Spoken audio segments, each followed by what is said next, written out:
Okay, live-a-rooney. I hope I have more luck with my internet tonight than I had on the last live chat. Played up a lot. So connected now, so we're live. So hopefully we'll stay live and can chat for an hour or two. But right now I'm chatting with you who are watching this in playback, just before anyone joins the live chat. So hello to you watching it. Little bit of an experience for you, seeing how I interact with people you can't see. I'm talking to my invisible friends. Won't that be fun? I'm not going to say you're the only people who will have seen me talk to someone who's not there. You know, it's a thing that happens. But now there's some people in the live chat. Hello, Tende, how are you? And hello, Batherite. So, yes, folks coming in the virtual door, as it were. That just remind me, I've been on the internet long enough for words like virtual and cyber to seem really dorky to me.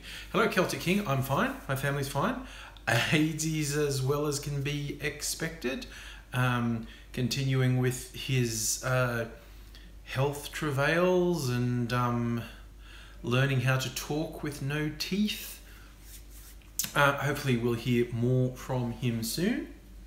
He said he'd record some more videos, and I do hope to see him out, but I still think he is having a bit of an issue with anxiety and not wanting to leave his flat or have to be on public transport if he can possibly avoid it. I think he's literally only doing that for medical necessity at the moment. But hopefully we'll see him soon. I'll hear more about how everything's going with him. And incidentally, after I posted that little addendum on his video the other day, asking if people thought a fundraiser for AZ to try and get him new teeth sooner than like 18 months, 2 years from now, was a good idea, and people generally say yes. I know not everyone's going to be able to afford to. Rika said, I almost just blocked you out of Reflex. That's another thing I wanted to talk about. Basically the consensus was yes, there should be a fundraiser for AZ to get him new teeth, and who knows, maybe some other medical necessities. So I will set that up. I have to do a little bit of research into the best platform for fundraising like this, which I guess is GoFundMe. I'd be interested if anyone else had... Of course you meant that with love and respect, Ruka-san. So, I think I will set up a fundraiser for AZ. Just have to work out the best one to do it and how to do it, and then try to tap into his network of peoples. It's all about a shared network. As I say, to help, when I set it up, to help, you don't have to donate anything, just by sharing. If you think AZ is worth sharing to people, you'd be doing a solid just by sharing it. You don't have to donate yourself. So, and after, I take a small cut for all the hardship he's caused me, almost all the rest will go to him and his medical needs.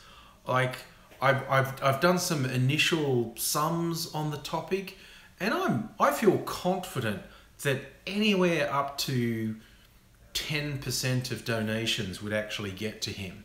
I know that's being very generous of me, I know, but that's me. I'm generous to a fault. Plus, I've heard from other YouTubers, the things you do is say you're raising money from cancer kitties and keeping it for yourself. Organising an event, call it AIDS. That, Ruka-san, I'm sure that sounded better in your head than it would on a flyer.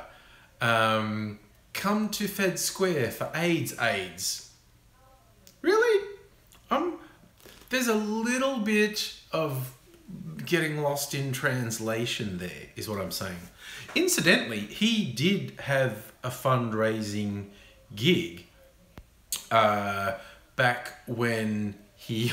I love that. Rika says, no, it sounded just as bad in your head. Good. I'm glad that didn't go. G'day there, Janoria.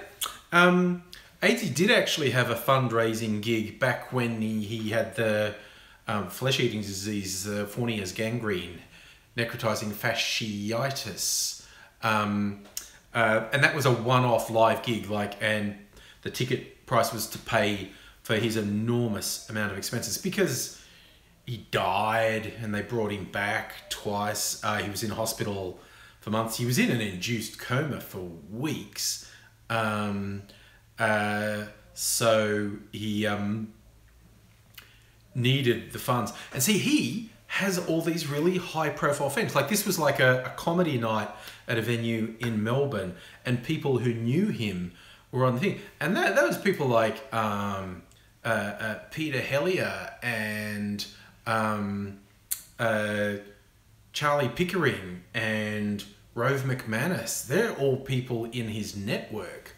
So AZ has indeed done the war boy thing. He lives, he dies, he lives again. Celtic King, see, there's a question. And AZ himself said that there's two ways of looking at it. He's had people saying, well, you're really unlucky, aren't you? He goes, well, am I? Or am I really lucky? Because, you know, I lived through these things that are supposed to kill you. Ooh, that was an interesting one. Janoria, you had necrotizing fasciitis. On which part of your body? Because it attacks all types of bits of the body. AZ had it in his scrotum. Yes, that's right. His scrotum got a flesh-eating bacteria in it. But because they caught it in time, they actually saved his balls. And in fact, literally saved his balls. They cut holes in his thighs and stored his balls in there for about 6 months. Oh, you lost your foot to necrotizing fasciitis. On one level, that's nasty. On another level, you're pretty lucky that it was an extremity that you could lose. Like, is it Bob Alley? Has Melbourne lost its progressive tough in the last few years? I do not know what that question is in relation to. You could give me some context there. Yeah, Janore, no. Well, it was his scrotum, not his balls. They saved his balls, literally tucked them away in his thighs. And then when they got rid of the infection, when they basically healed him up, there was another surgical procedure. They cut a flap from either his thigh or his butt to form a new scrotum. Now, I haven't seen it myself, but I think compared to the average male scrotum, it's very smooth because it's not wrinkly scrot skin. It's his thigh or his butt. So Bob Alley, I still don't know what you mean. You're saying politics-wise. What does that mean? Has Melbourne lost its progressive tough in politics? I still don't understand what that means. So, but yes, AZ had a particularly nasty form, Fournier's gangrene, and the poison which ran through his system poisoned his blood. Like they had to churn fuck knows how much blood through his system to get clean blood going. And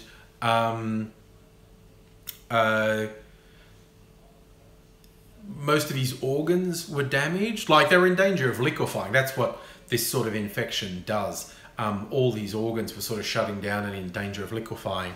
And although he survived it, all of his organs were damaged, which is not great. So he suffered debilitating effects from it. You know, poisoned blood, poisoned organs. And he already had the problem with chronic pain from rheumatoid arthritis destroying all his joints. So not a great run of it. See, the interesting thing is, I was saying, there was a charity benefit gig, comedy benefit gig to raise money when he was sick, you fingered Victoria. Did you ask Victoria's permission, Bob? Because that's a very personal thing to do. Is Victoria progressive? I think it is. We've got a reasonably progressive government at the moment. Progressive enough that it sends the Murdoch tabloids into apoplectic rage. Hey Mike, how's it going? I think our government is quite progressive. So I'm not altogether... If you could cite examples of what you think is being lost. Would Celtic King, would AngryAussie upload photos to Facebook of his smooth scrotum? If you put the idea into his head, he wouldn't be able to resist. See, front cover trolling. See, I know what each of those words are, Bob, but I don't know what it means in any sort of context. Yes.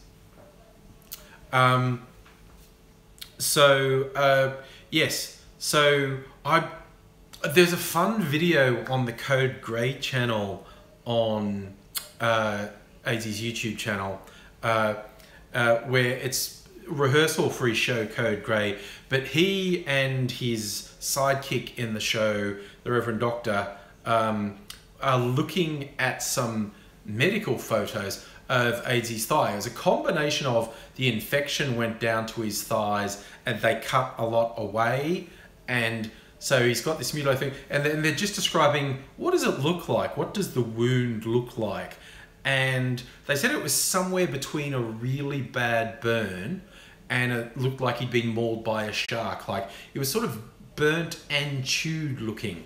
That's the scarring he has on the insides of his thighs, which I have actually seen, and that is a reasonable description of it. But I have not actually seen his scrot to know if it really is that smooth. Do I know if the person from the live stream ever got the Discord server going? No, I do not know. He did not message me or anything, and I couldn't really be on it while doing the live stream on the phone. If I was doing it from a desktop or a laptop, I assume I could have another window with the Discord server chat going, but YouTube make it so fucking hard to do a live stream from a desktop or a laptop. I actually saw it on a Facebook memory. It was about a year ago that I tried to do a live stream from a desktop, and I didn't do it. Oh, okay, Heine, you're right. AngryAussie actually does full frontal nudity in Code Grey, but it's shot from a long way away, so you don't actually see a lot of detail. At the final bit of the show where he actually poses like Vitruvian Man to show his various scars and whatnot. But you have the choice when you watch it of actually watching AngryAussie standing there naked while bits of him are pointed at, or a cartoon of nude AngryAussie with his various scars and injuries pointed out, or you can just watch a kitten juggling balls if the whole visual thing for AngryAussie is too much, even cartoon AngryAussie. But we don't get a close-up of his scrote, so I don't know how smooth it really is. Hey there, big bad ads. But, you know, that's one of those things in life. Maybe we need a little bit of mystery. So I think, as I was saying, although they did a fundraiser for AngryAussie, you want to ease off in the ball talk, Chinoria? We could. There was a comedy gig, but that was a one-off. It raised money, and there's a one-off. See, and it was limited to the people who could buy tickets on the night. Whereas if we set up an online crowdfunder for AngryAussie's medical bills, it could potentially reach many, many people. And people only, you know, anyone who can only needs to like contribute a couple of dollars. And if a lot of people donated a couple of dollars, that would make a very big difference. And I think AngryAussie's network might be big enough to reach enough people to actually seriously help him out. So we will definitely be doing it. If anyone has any particular experience with things like GoFundMe, or if you recommend another crowdfunding platform, message me. I'd be very interested in your experience because I've never really done it. So I only know from like looking at the outside what other people do, what would work best. So that is something I will definitely do though. Try and help ANZI not rely on the public health system. Use video game streaming, yeah, but that's also only for as long as you're on. See, again, Celtic King, again, you don't need to donate money. Even, well wishes, messages of support, signal amplification, like once I actually set it up and send a link, sharing it. There was a crowdfunding campaign to get the British government a spine a while back. Did it work? I have not seen any sign of it. So maybe there are some things that just can't be funded. I don't know. Oh my God, that reminds me of a joke. When my kids were quite little, like under 10 years old, one of the Christmas presents we got an aunt of theirs was fridge magnets that were acronyms, like text speak acronyms, LOL for the obvious, and ROFL, and there's one that CBF was in there. And when I was showing, this is the present you kids are getting your auntie for Christmas, and it all means things, and like LOL, and they knew that meant laugh out loud, ROFL, rolling on the floor laughing, and I said, when your aunt asks, point out CBF and say you stick that on bills to hold your bills on the fridge, because CBF means can't be funded.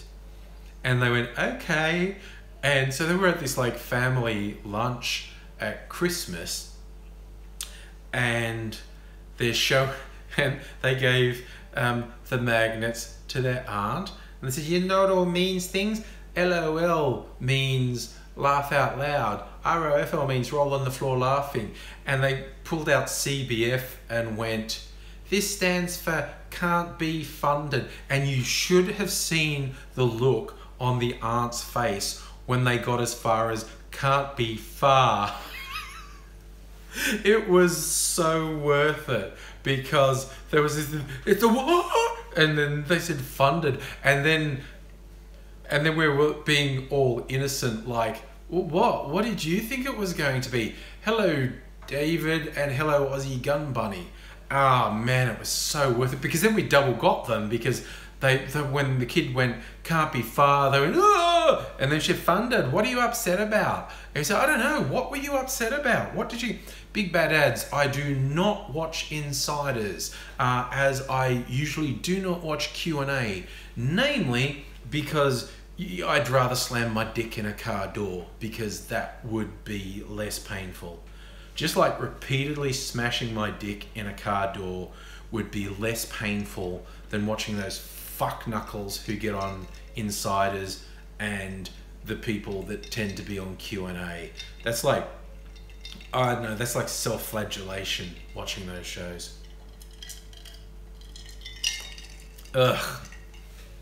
So I also rush to tell people like that video takedown of Donald Trump from the ABC journo Chris Ullman, and everyone's going like, oh wow, look, this is so sharp. I feel compelled to point out to people, Ullman is this is not a left-wing conspiracy. Ullman is quite a far right-leaning political type. He's incredibly biased. He's into climate change denial. He is into conspiracies about cultural Marxism started by the Jews. But even he looks at Trump and goes, oh my God, fuck no. So I do kind of feel compelled to point out two things to people about the Ullman video takedown of Trump. First, he's a right winger, so anyone who's still stupid, awful, and vile enough to support Trump can't say, oh, it's typical bloody lefties. Ullman is a quite out there right winger. And second, don't fucking idolize Chris Ullman because he's a prick. Just because someone can be vaguely decent and say, that Trump, he's a bit much, isn't he? Doesn't mean they're not a prick. Because Chris Ullman is a prick. Really fucking tiresome, annoying prick. Oh yeah, Bob. Ullman loves Tony Abbott. Fuck. And he repeats all those ridiculous lies about wind power not working. And like I said, and he's really fond of the cultural Marxism idea and how the Jews tried to take over the world. Would the government bring in compulsory for politicians to stand up?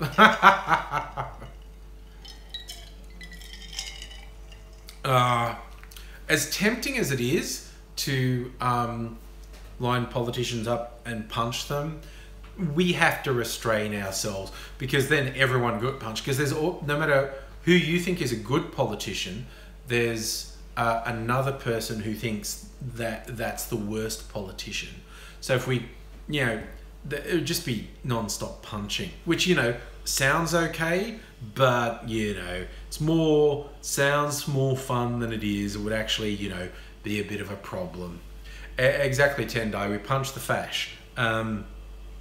People who really, really deserve it. Not just people we disagree with it. Yeah, Bob, I know you meant that Ullman was literally calling Tones special.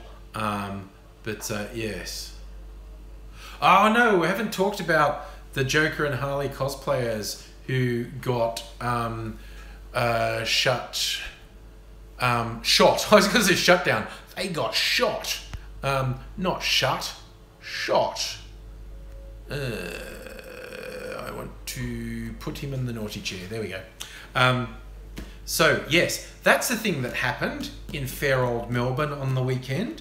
There was a bit of a raunchy swingers party. I think it's known as the Saints and Sinners Ball at a strip club in the city that's had a whole bunch of problems with the cops. And it seems like the cops were just looking for an excuse to go in. Now, then there was a couple dressed as Joker and Harley Quinn, and they were engaged in a sex act by people there who aren't into euphemism. Apparently, he was going down on her, and the cops burst in. Now, apparently, this guy had, as part of his costume, a toy gun or a replica gun, and the cops were aware of that. I don't think they're denying they got told it was a replica, but the cops' story is that when they went to arrest this pair, this guy pulled out his toy gun and in fact pointed it at the cops, whereupon they shot him, because you don't point toy guns at cops who are trying to arrest you or have guns drawn, because they will shoot you. Now, some people in the club, and the club owner who's got an ongoing battle with the cops, claim that isn't true. They were saying that he didn't pull the toy gun out, didn't point it at the cops. It's he said, she said thing at the moment. There was some video of the actual incident released, like security camera video. It didn't answer anything, basically. It didn't clearly show that the guy did point a gun at the cops, but it also didn't show that he didn't, if you get what I'm saying. Basically, it didn't clear anything up. So yeah, you're left with this thing that the cops have been really after this venue for a while.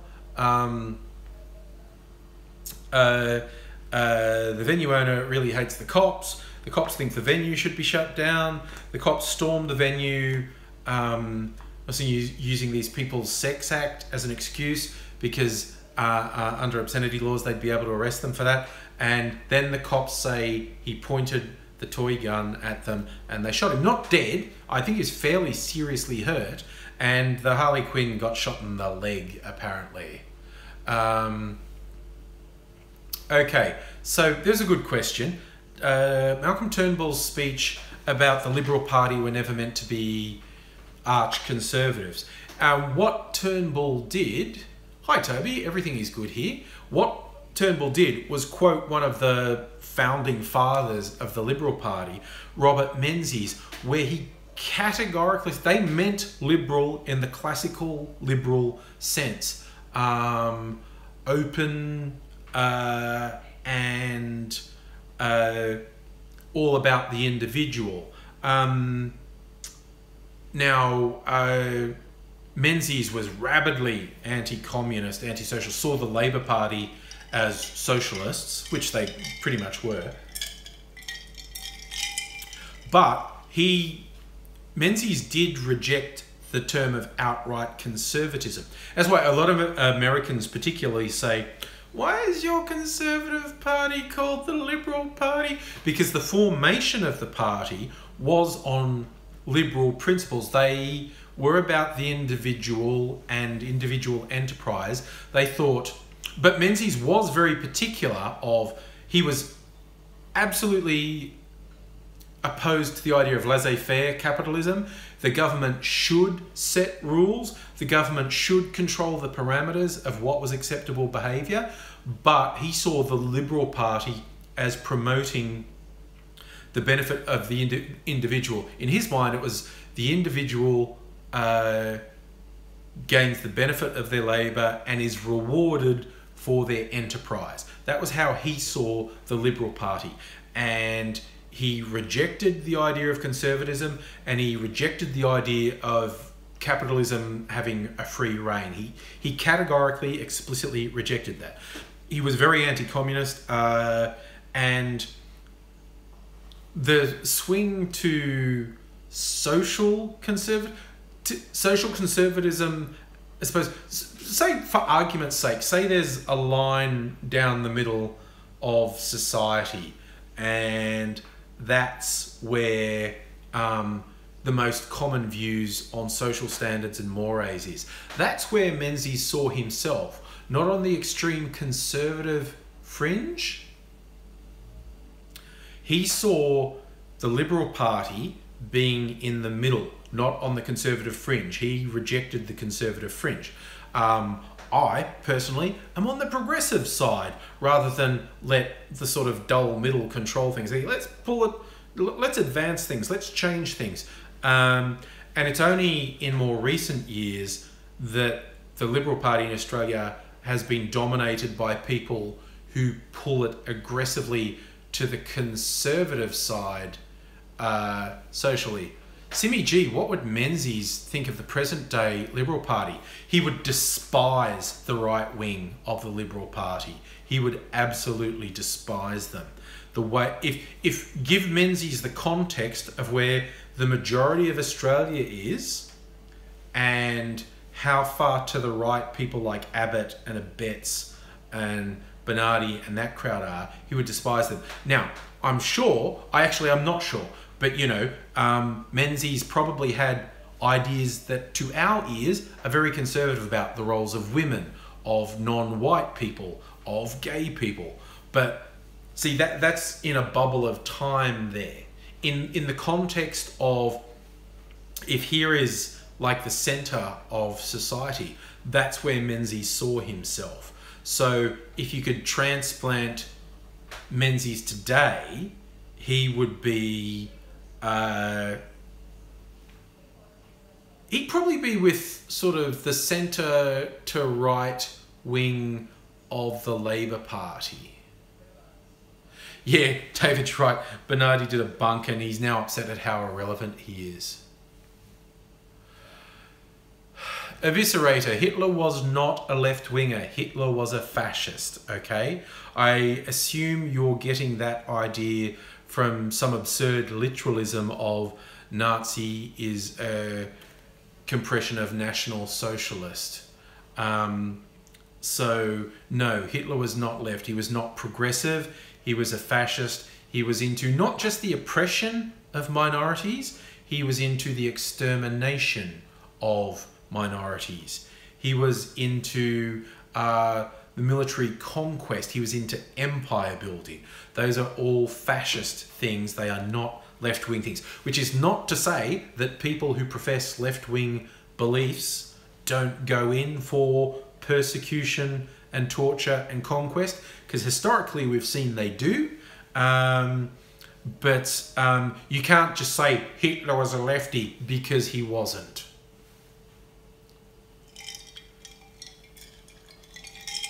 Or as they say on the Wikipedia, asterisk citation needed. Well, a video on YouTube. What I would say is, rather than talking in any abstract of was Hitler left or right, I just gave you 6 things that show Hitler was clearly a fascist. If you want to say Hitler was a lefty, point to a single policy pushed by the Nazi party that would be regarded as left-wing. This is as simple as that. And if you can bring something up, then we can talk about that. But in just talking in abstracts, he was a lefty. No, he wasn't.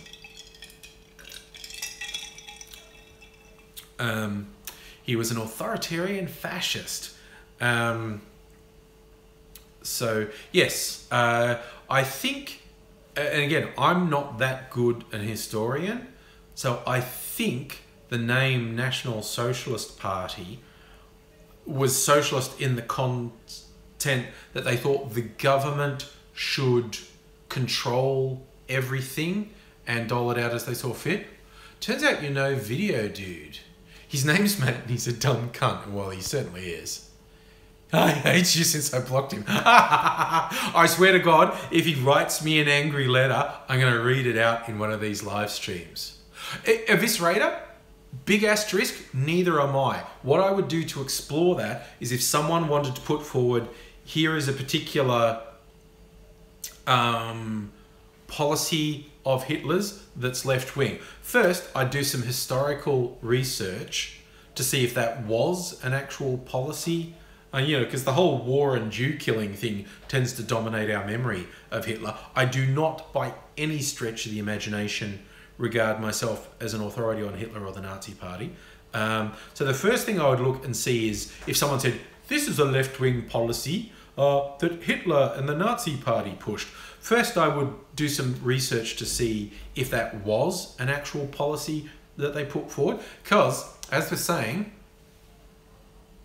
Eviscerator, I don't believe that's true. You're saying you believe he was pro-women's rights and equality. I don't believe that's true.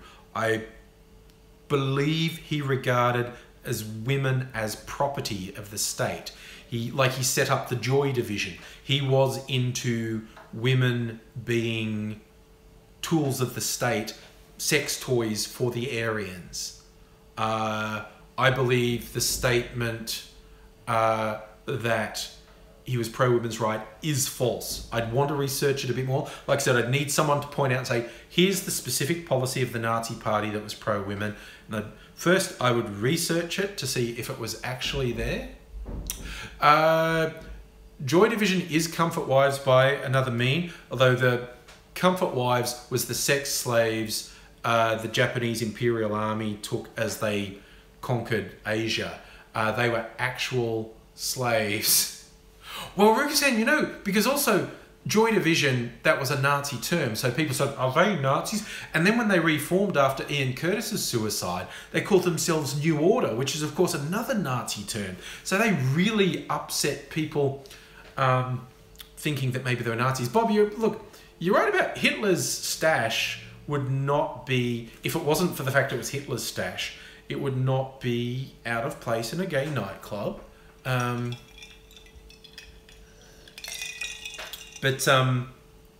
This is one of the things people say, like, historically, do we regard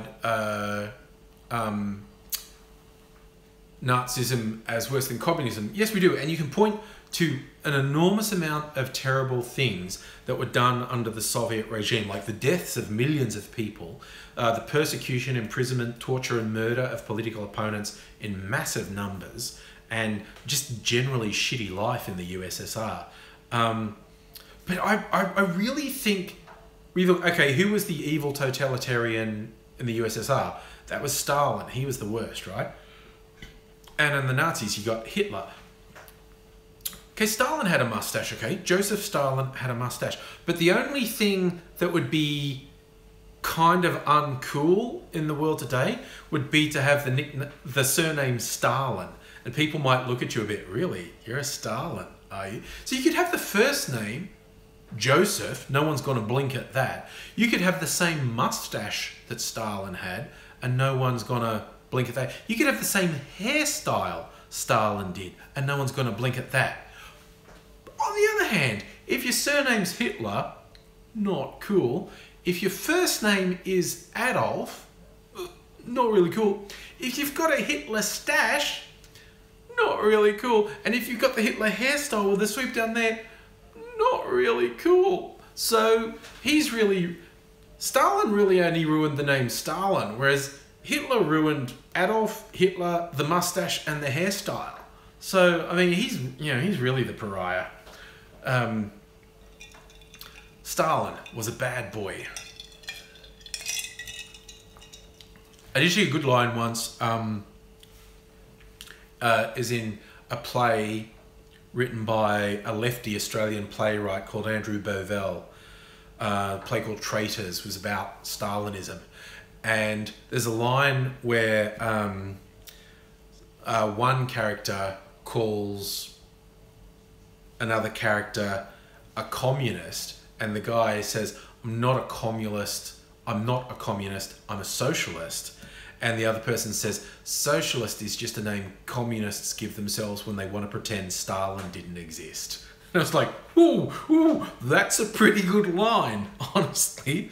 That's a pretty good burn on socialists.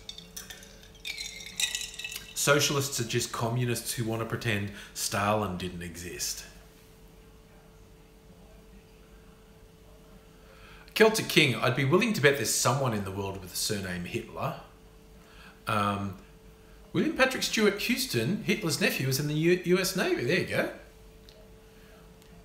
Communist. I got confused, Tendai. I was trying to say communist and socialist, and it just came out as communist. So, I corrected myself, though. I thought I got away with it. Apparently not. But, yeah, so, and also, the other thing, of course, is trying to transpose something from, nigh on 100 years ago into the world today and just do a literal transposition is like, doesn't really work, man.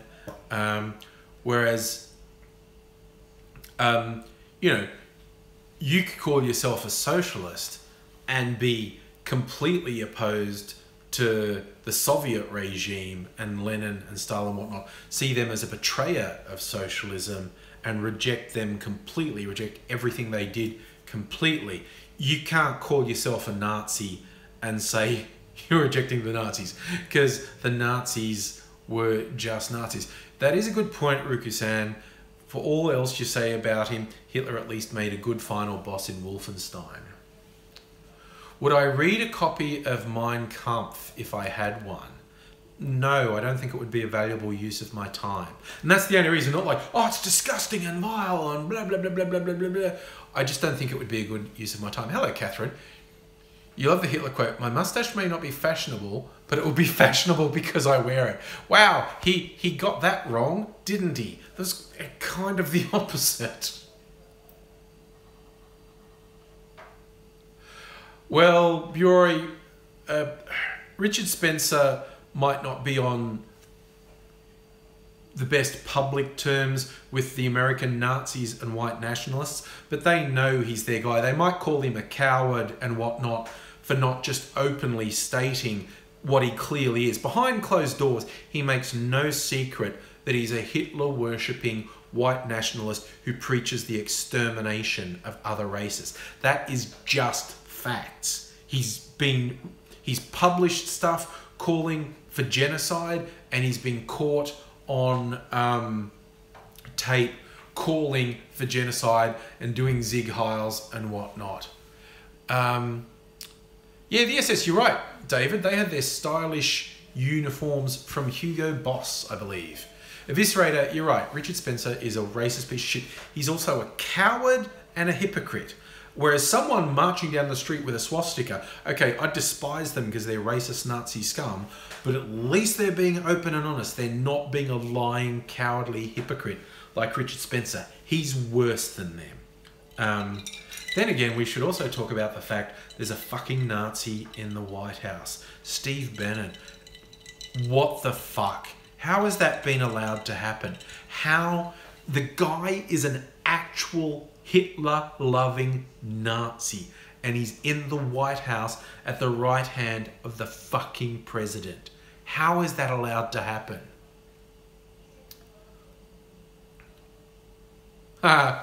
Ricky says, a Jewish friend with Hugo Boss suits. I know it's the same like with a Mercedes. A lot of Jewish people hate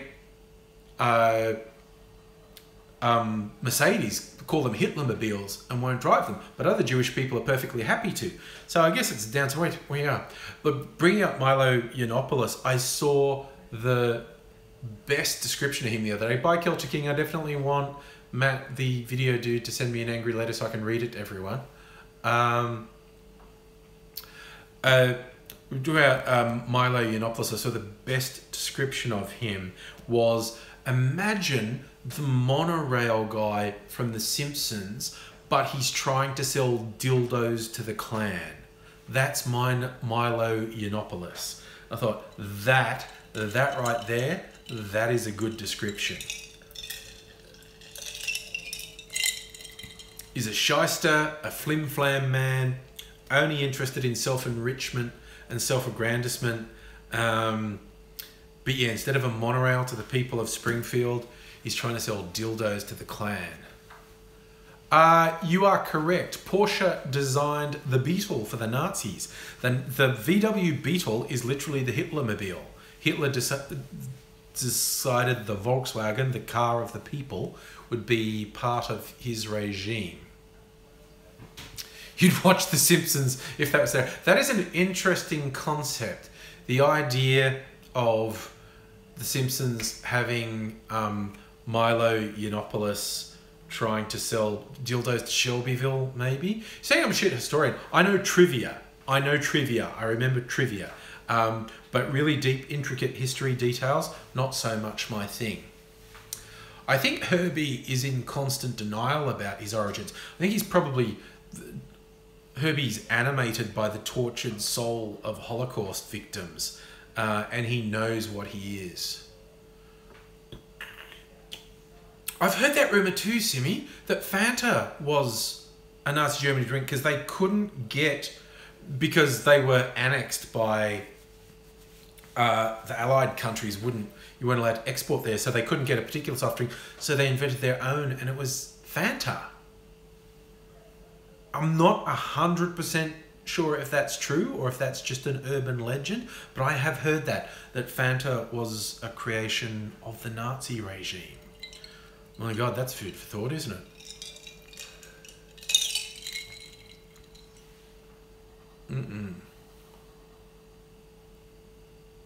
Oh, yeah, NASA hired all the Nazi German scientists. But also because they started to get some of them before the end of the war, they were credited with helping us finish the war, like the atomic program. And also undermining German research by stealing away some of the scientists. But yes, all you've got to do is prove yourself useful. Then you can be anything. You know, you can be a Nazi, you could be a terrorist. If you could prove yourself useful to the government, they will use you. They will protect you. It's as simple as that. That's how it works. Oh yeah, Nazi research into things like hypothermia and stuff. They did a whole bunch of medical experiments on Jewish prisoners, seeing what their bodies could sustain before they died. Oh, okay. Snopes says Fanta Nazi connection's not real. Okay. Yes, that's why I was very cautious. I had heard it, but I honestly wasn't sure if it was true. That actually, Snopes is a good resource. Just whenever someone says something, go, is it? Oh my God, like I every now and then I'm pleased with my restraint that I don't go someone. I don't, when someone posts something stupid on social media and I restrain myself, I don't attack them and say that, or I don't, even not attack them, I don't even use time to say that thing you're posting isn't true. Facebook especially, people post dumb shit on Facebook all the time.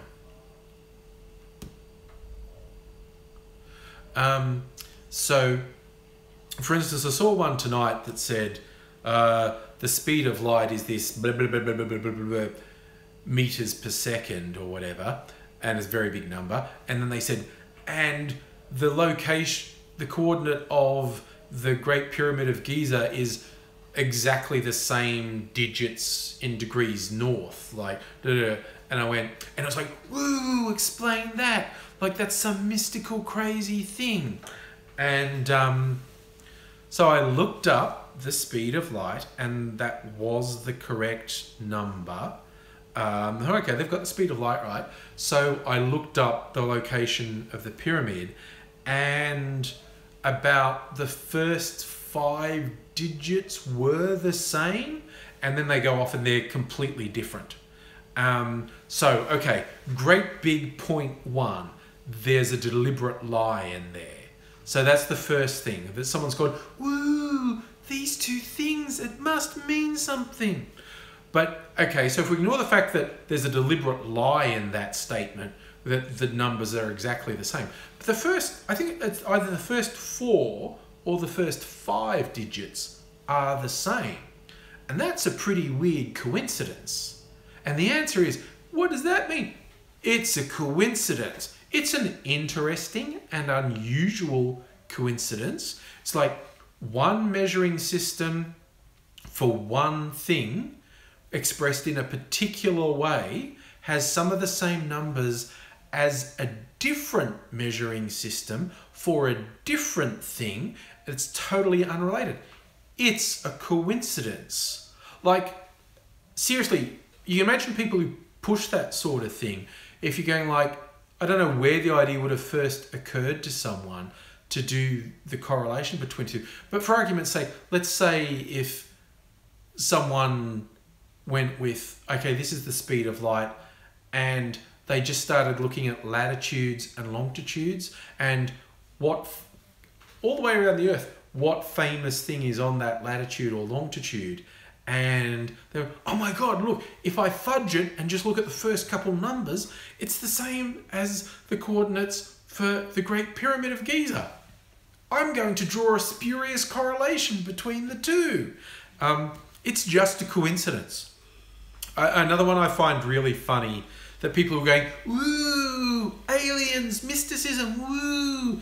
They'll show pictures of pyramid type structures around the world, completely different places. Like, here's the pyramid in Egypt. Here's a step pyramid in South America. Here's a similar step pyramid that's in Asia. And so I've seen these things like similar structures in 3 completely different parts of the world that were all built thousands of years ago when there was no physical connection between these places. There was no seafaring between these places, and it's like, how did they all know? How did they know? How did they all know? It's aliens. And that's debunked really simply.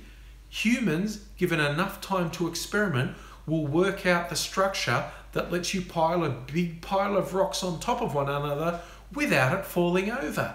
And that's a pyramid. You learn that by trial and error, wherever you are. If you want to build a big edifice, a pyramid will stay up.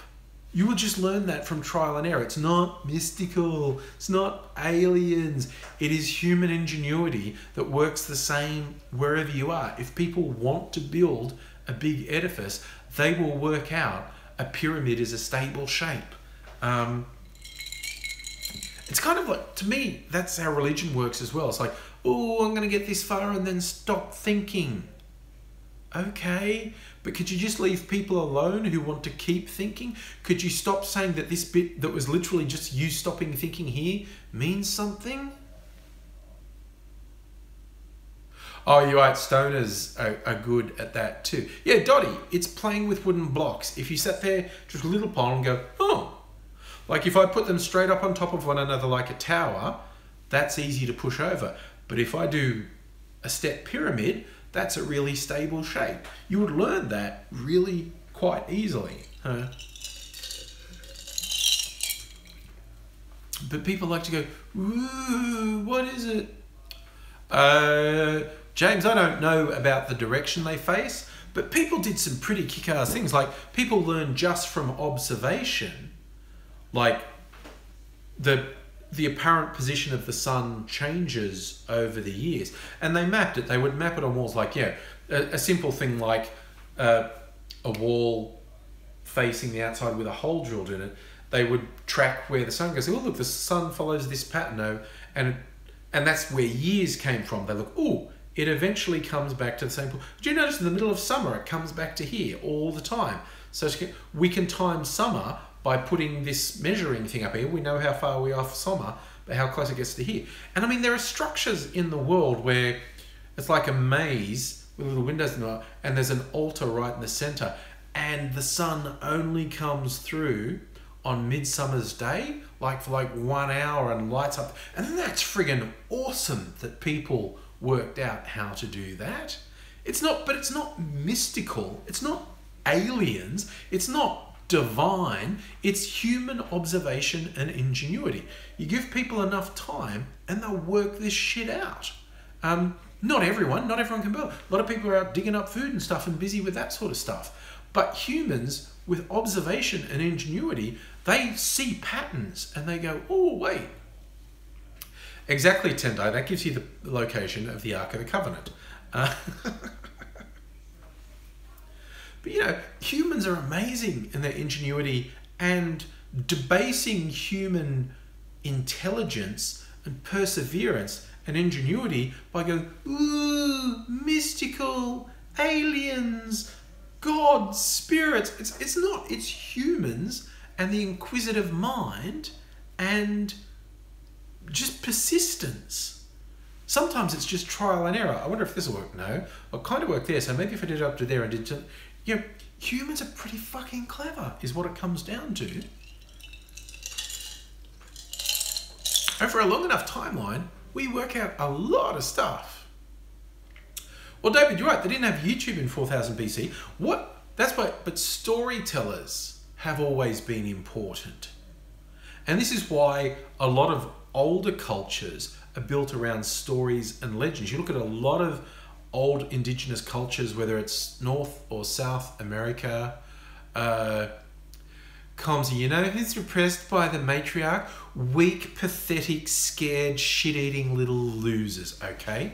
Anyone who's threatened by feminism is a pathetic, weak, scared, dithering child.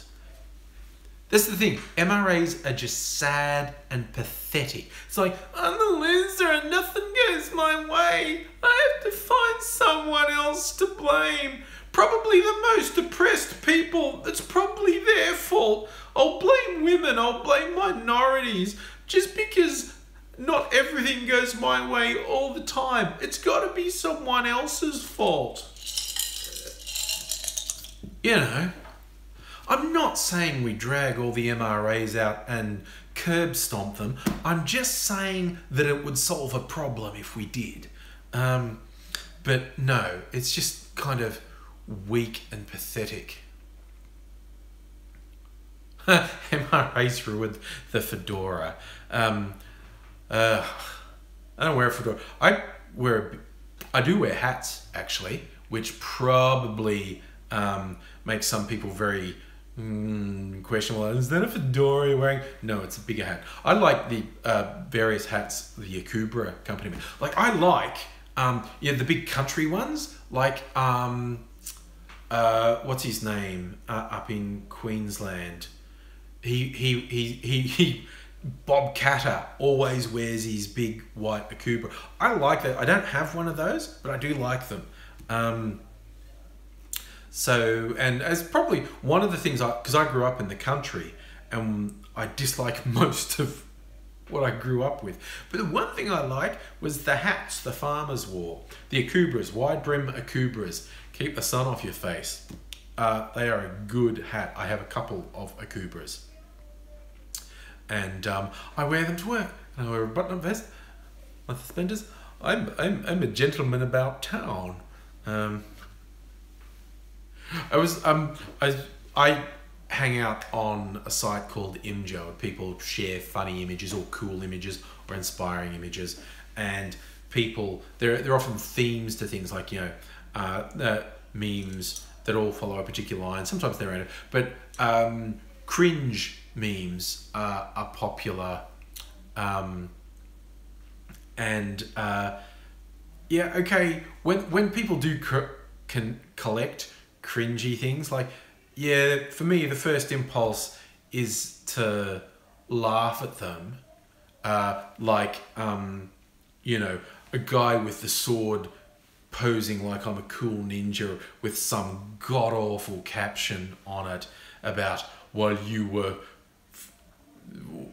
fooling with this and that, I was studying the way of the blade. The impulse is to laugh at people who do that, and but I look at it and go, give them a break.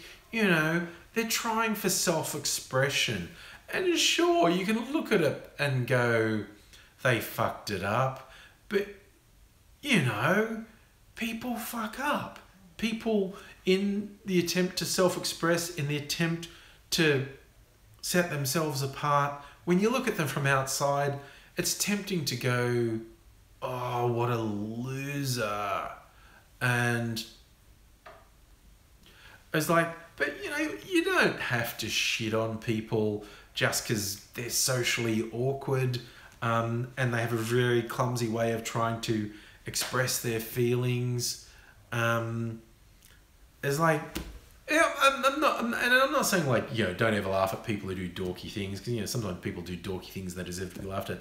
But I also look at it and go, oh yeah, okay, it's a cheap laugh though. It's a lazy, easy, cheap laugh to go, oh, look at that socially awkward person trying to express themselves and not coming off as cool. I think I'll laugh at them. That's just like a really lazy, cheap laugh. And some people are begging for it, honestly, particularly when, if you gently try to say to them, maybe don't do that. That's not as cool as you think it is, and maybe tone it down a bit. Some people are begging for it, honestly. But in a recent cringe compilation, I saw someone's posing in what he thought was a sexy pose, and the caption he'd put on is, "If respecting women is a crime, I'm going to jail for 1,000 years." And I loved that. I instantly wanted to say it on Twitter. I thought people aren't going to get the context because I just saw the picture and thought it was funny, but at the same time, kind of sweet. He's trying hard to express something he's not negative. He's not negative. Doesn't really work. But, he's trying to express something positive. And it sort of had this sweet thing to it, like it was really naive. But I go, why shit on someone? They're probably tough enough for them. And as like Ruka says, in my formative years, I was such a fucking dork.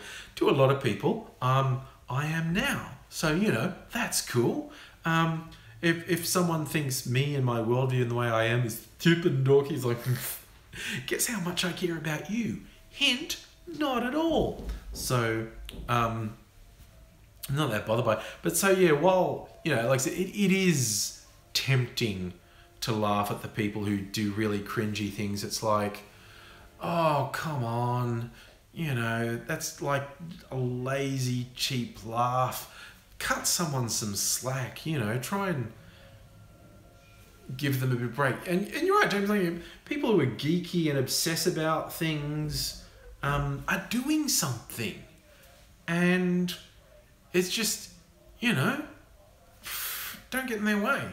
It's, you know, it can be a fine line between doing the, you know, if respecting women is a crime, I'm going to jail for 1,000 years, through to doing the milady thing and actually being really condescending and stupid and gross and instantly turning into the, oh, they're all just sluts. They forget nice guys aren't going to be around when you want them. It's like, if you jump straight to that sort of thing, I'm going to say you're not actually a nice guy.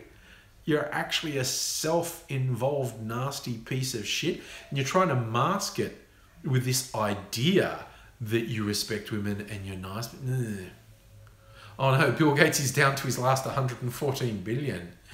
Oh my God. That's got to suck for him. God, that just made an old joke of Chris Rock's pop into my mind. Talking about how black people don't get to be as rich as white people because white people would regard this as too threatening, and that you stole something. Like, you're saying black people aren't allowed to be as rich as white people, and someone in the crowd shouts something about Oprah, and he goes, Oprah, that's what everyone always says. If I say something about black people not being allowed to be rich, not being allowed to have influence and power, someone's going to bring up Oprah. I tell you what, if Bill Gates had Oprah's money, he'd kill himself. It's like, that's pretty savage. It's probably true. It's pretty savage though. Oh my God, I've drunk all my drink. I need more liquid if I'm going to keep speaking. I need some more ice. So I will get some more ice. This is the joy of doing these in the kitchen. It's like, oh, I need some more ice. It's just there.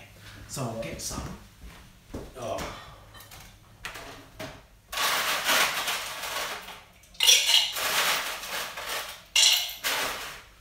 I'm gonna get some of this and some of this.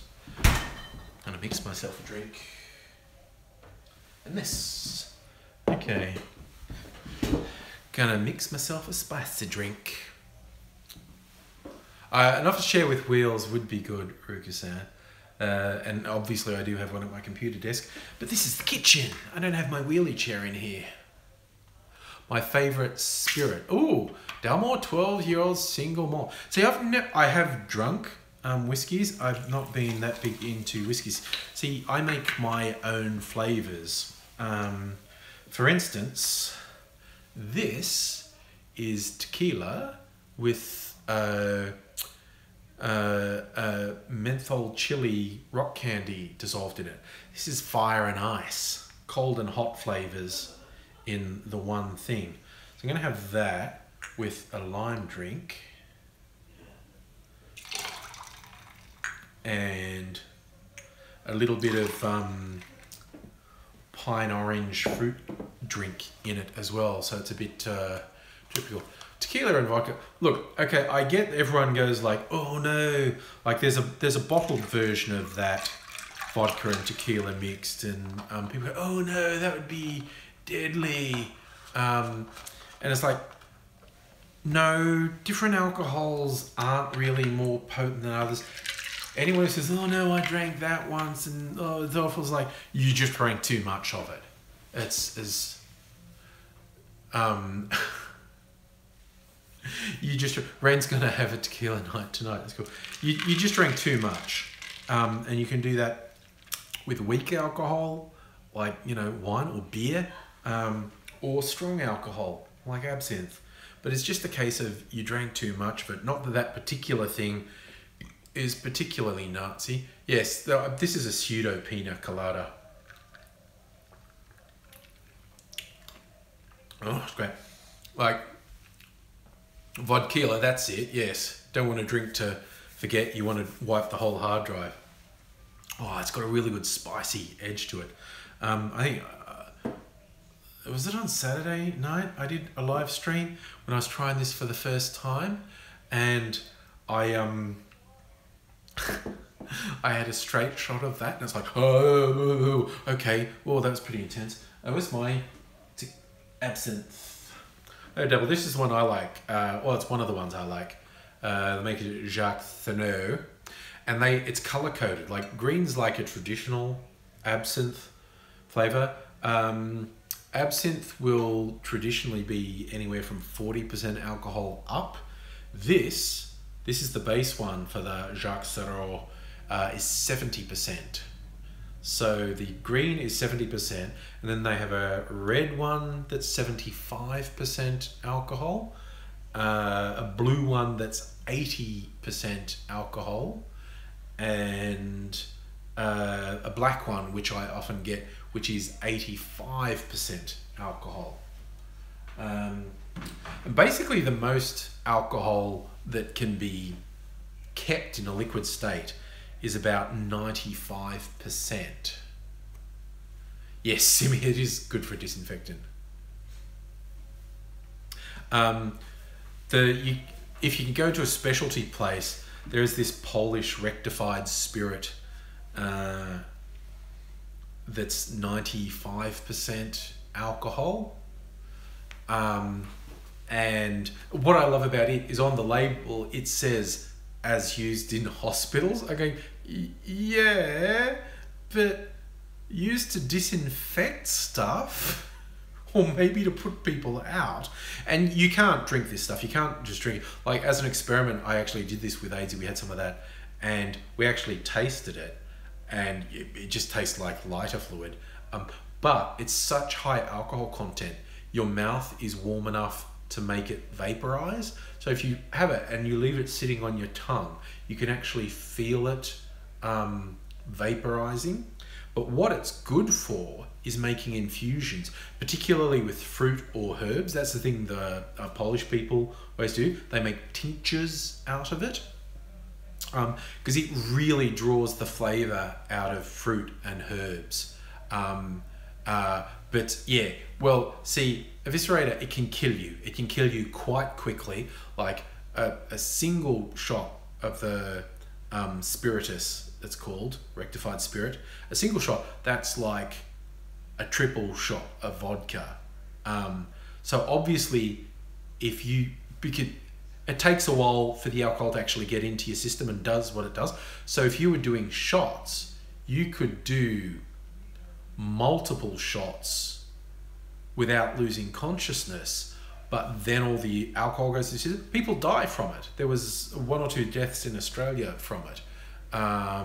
So when I get that stuff, it's to make a tincture, usually with herbs. I've got some here up there in a skull that's a herb tincture made from it.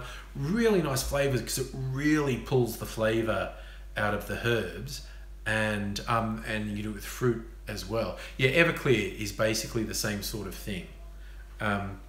Use it to make a tincture, and then put a little bit of that in a drink as a flavoring thing, and obviously to fucking boost the alcohol content. But no, you do not drink shots. That's not big or clever. It's very unwise and a danger to your life.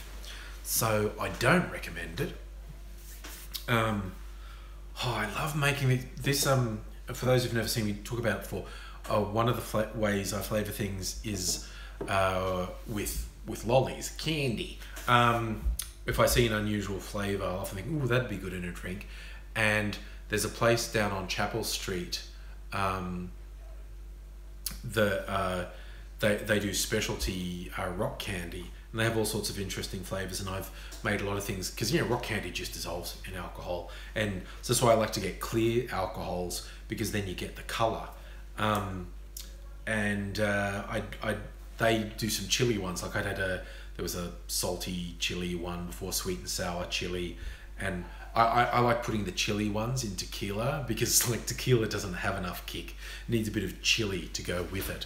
And it always goes a good colour too. The sweet and sour chili lolly is red, so it makes the like silver tequila go bright red, which is pretty cool. This one, which was the fire and ice, which is menthol and chili, had blue and red stripes on the candy, so it's gone purple, unsurprisingly.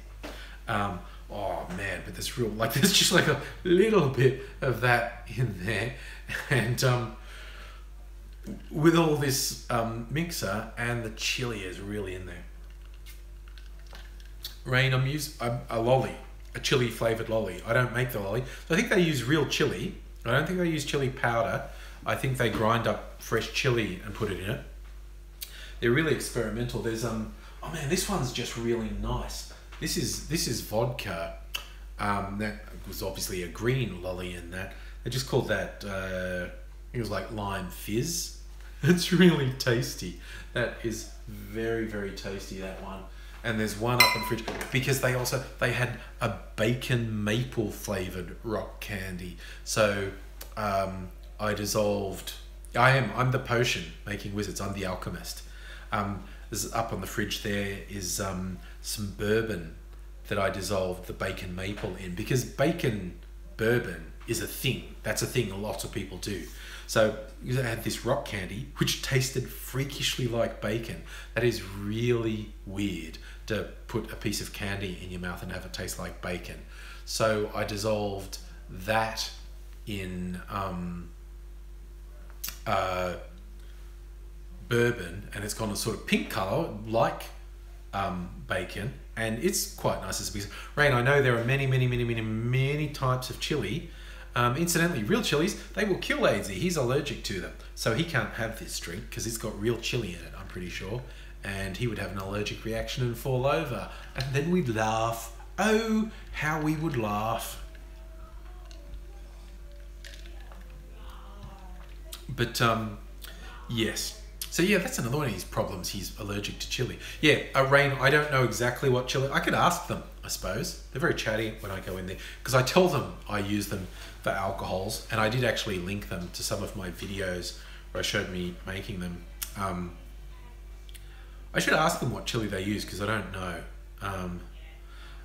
It just reminds me, my YouTube friend Corey, Mr. Safety, SMP Films, he used to do some prank stuff, and he did one a few years ago now, where a friend of his had basically challenged him. He's like, I've got these ghost chilies, which are renowned as one of the hottest chilies in the world. Yes, he's live each day now. These ghost pepper chilies that are renowned as one of the hottest chilies in the world, and they're going to have a competition to see how many of them they could eat. And what I loved about, because they're all trying to, and he had a few friends. There was another sort of YouTube celeb. The guy, he made a good run of doing Obama impersonations. I'm trying to remember what his YouTube channel was called. I can't remember bringing up. It's a black dude who's doing Obama impersonations. And my favourite bit of the whole video is Corey and his mate they ate a couple of these chilies, and the black dude like had one and was going, hell no. And then he's just watching them. Alpha Cat, that's it, Rain. Good job. Alpha Cat was his YouTube channel. And Alpha Cat, he's had one and gone, that's enough. And Corey and the other guy kept eating them. And Alpha Cat just looked at him and was like, what the fuck is wrong with white people? Why are you doing that? I thought that was funny. You've been here from day one. Excellent. It's the joy of doing something like YouTube for such a long time. Like, some people have been around for ages and have been watching for ages, have been interacting with people for ages, some for a couple of years. And yeah, I'm always finding new people as well. And it's great. I love it. The sort of interactions that never would have happened before. It's just awesome. I really enjoy it.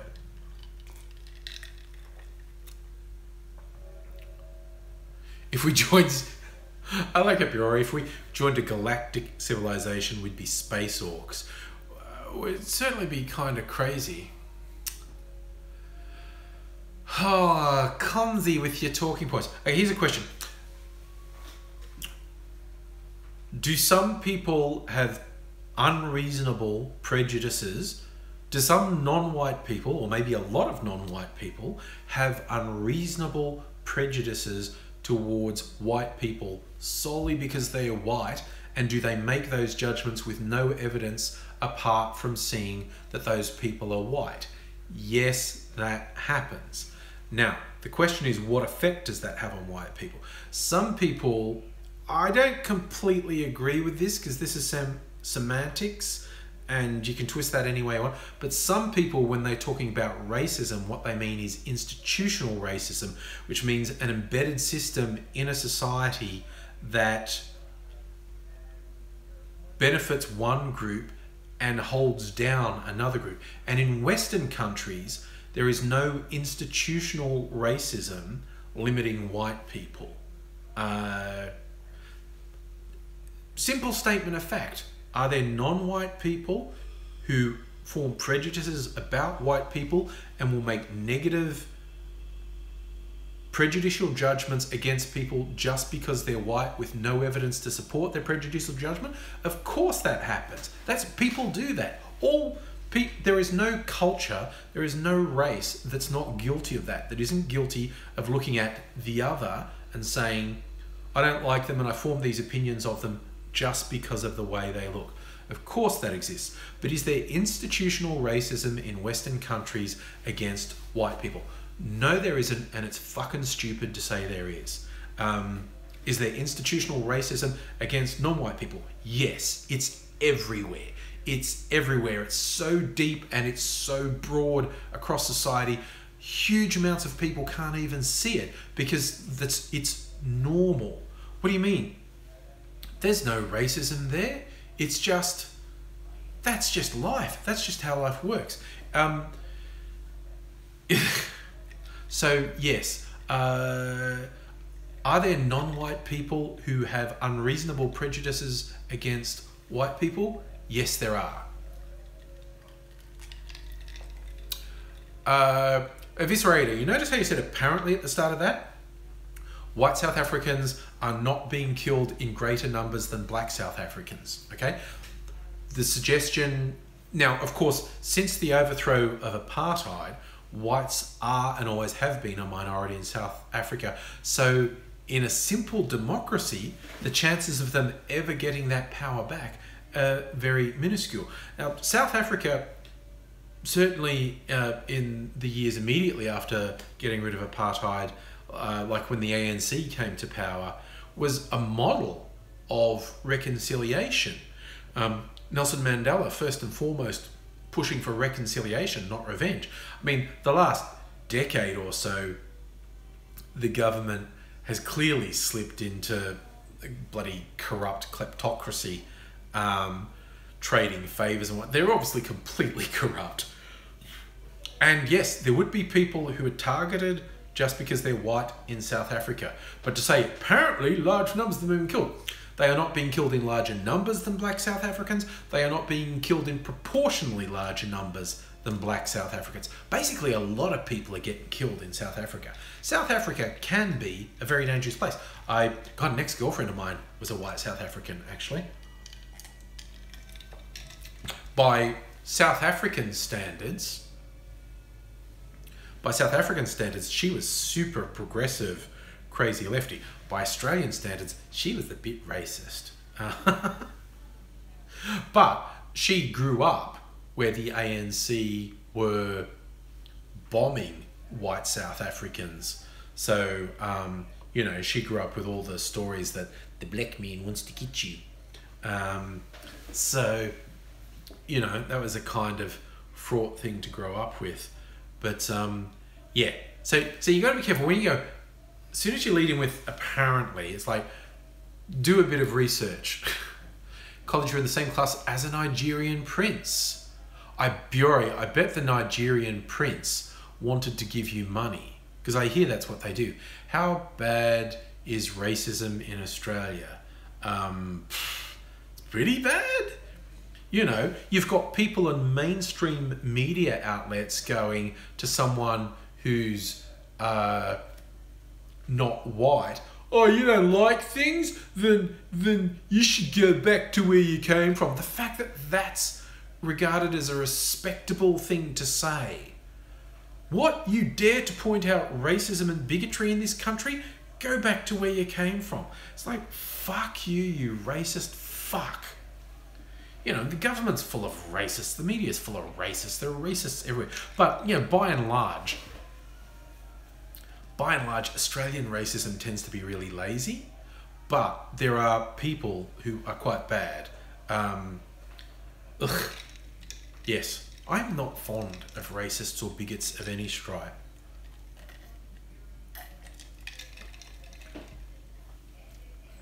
Kind of like a video.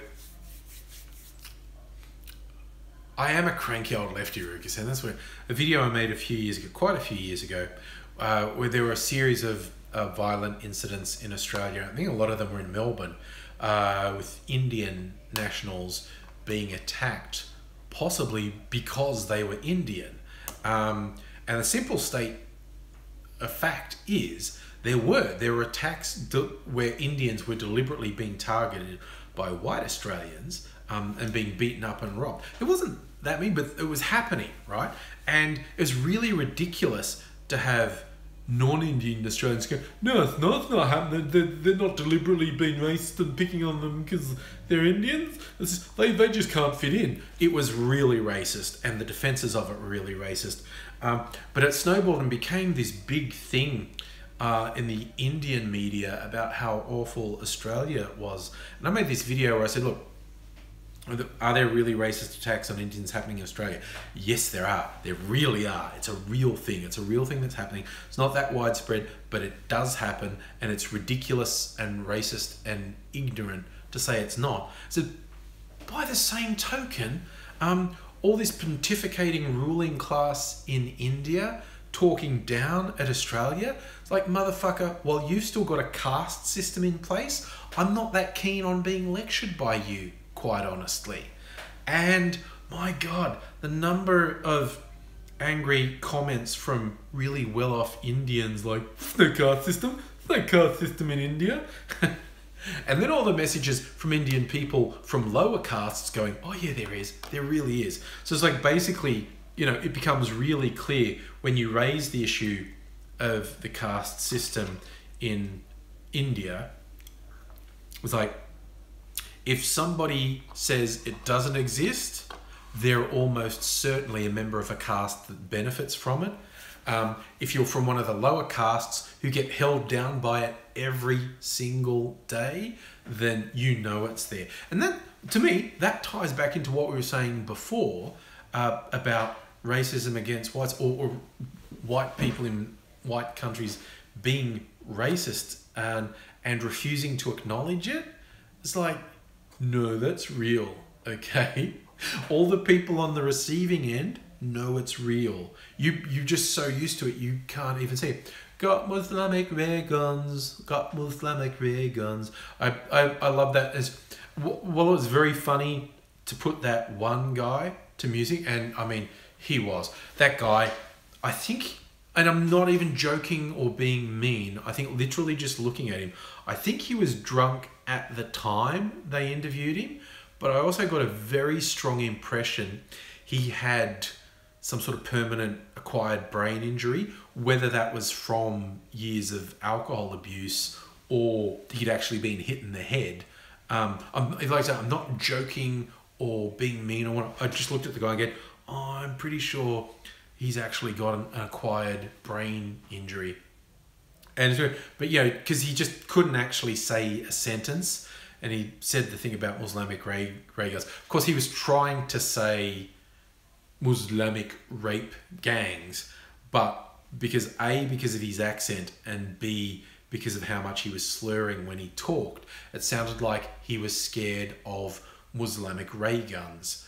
But he sort of stole the limelight on the various interviews with EDL people that day, but he wasn't the freakiest one to me. There was a much older guy who was just losing his fucking mind again, because he seemed completely sober and completely coherent. And he was upset because he was one of those ones, the one world order, global conspiracy people. And he was sure that the Muslims were being sent in by the Jews to do things. But he hated symbols. Like, he was looking for Illuminati symbols and Masonic symbols everywhere. And you know how the microphones for news outlets have a little logo on the microphone? So when it's stuck out in front of a camera, you see the logo for that. One of them had a logo that was basically a circle, like, it was meant to be the world. It was this circle. And apparently the local council in this town also had some sort of campaign happening. It was something about keep our town tidy or something, recycle. And the symbol was also circular. It was different, but they were both circular. And this guy, while he's talking to the media about, well, not racist, we're just going to England for English, and he sees this circle and he goes, what's that? What's that?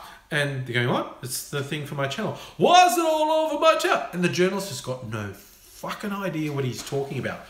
But they did find the symbol that he's talking about. It's this thing that the local council is using. They just both happen to be circular. This guy was so sure about, like, Masonic, Illuminati, Jewish conspiracies that this symbol was, the one world order thing. Even though they were different symbols, they just both were circular.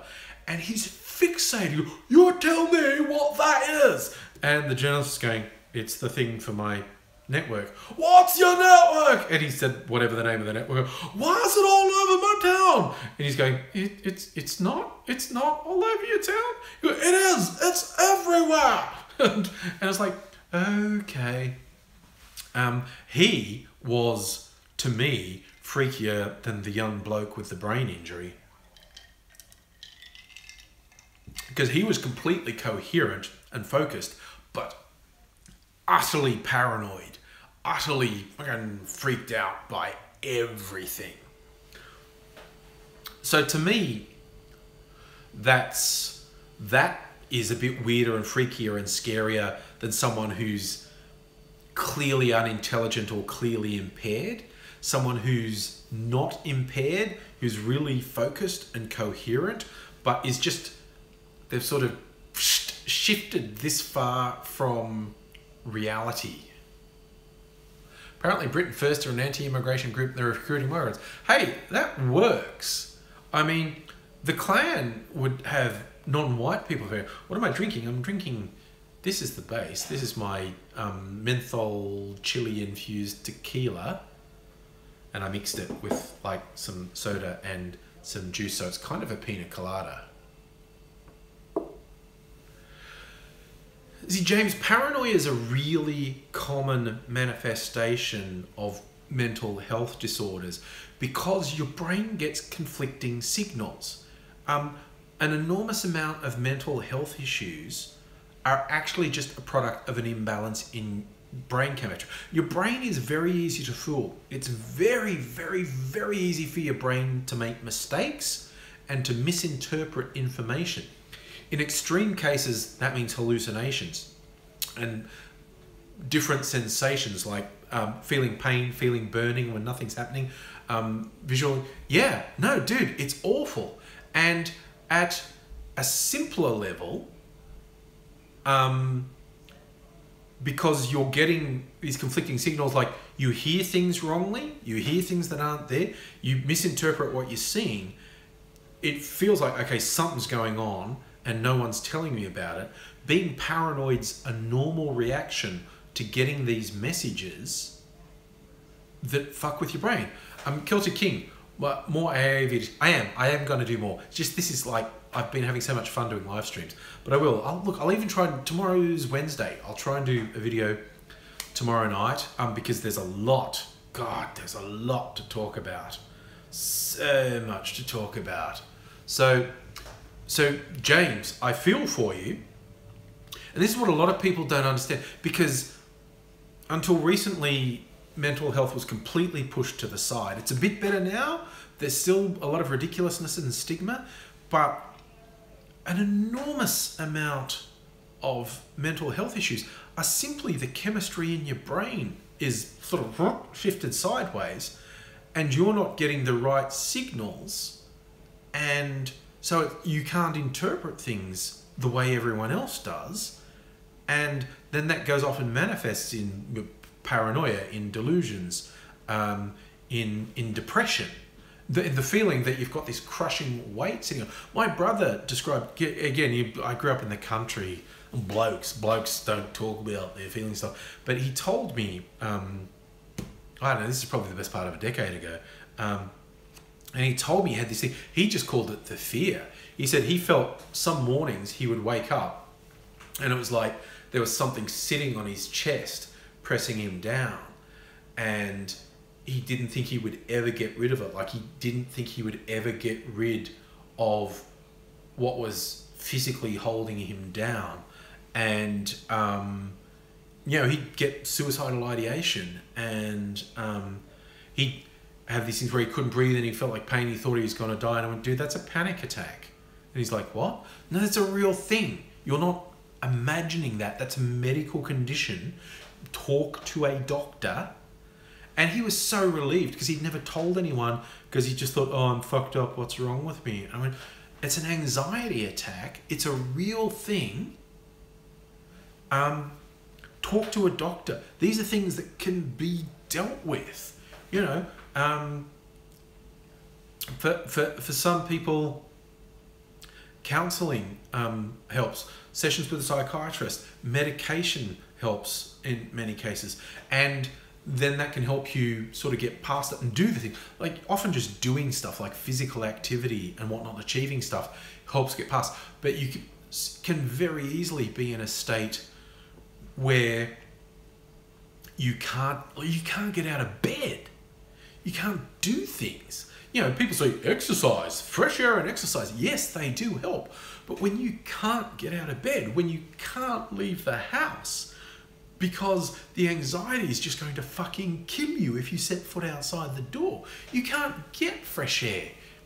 You can't get physical activity because you can't leave the fucking house. And people like, oh, there's that really fucking sick, disgusting meme that you'll see on Facebook sometimes. People have, it'll be a picture on, one picture is of some pills and the other picture is of a beautiful outdoors. And the beautiful outdoors says, this is an antidepressant, and the medication says this is a lifelong addiction. And I want to get the people who put that together and punch the fuck out of them. I want to smack their head into a fucking wall. It's like, okay, you know what? In a perfect world, no one would need medication just to feel on an even keel mentally and emotionally. But the simple fact is, appropriate medication administered in the right way saves people's fucking lives.